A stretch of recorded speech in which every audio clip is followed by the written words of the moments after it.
Karagdagang solar power irrigation project naman itinayo sa Tacloban. Detalye ng balita mula kay Jimmy Angay-Angay, RH32, maupay nga agad Jimmy. Karagdagan na solar power irrigation na tanggap ng mga magsasaka sa syudad ng Tacloban mula sa Department of Science and Technology, nagkakalagang 560,000 pesos. Ito ang sinabi ni Tacloban City Agriculturist Romelo Anadi sa isang panayam.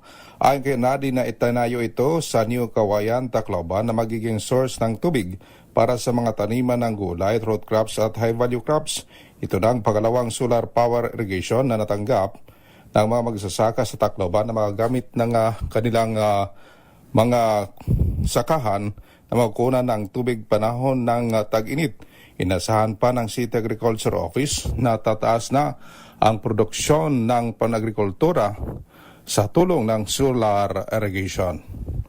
Mula dito sa DYVL Action Radio Tacloban, ito si RH32 Jimmy Angay-Angay para sa DZRH, una sa Pilipinas, una sa Pilipino. Daghang salamat Jimmy.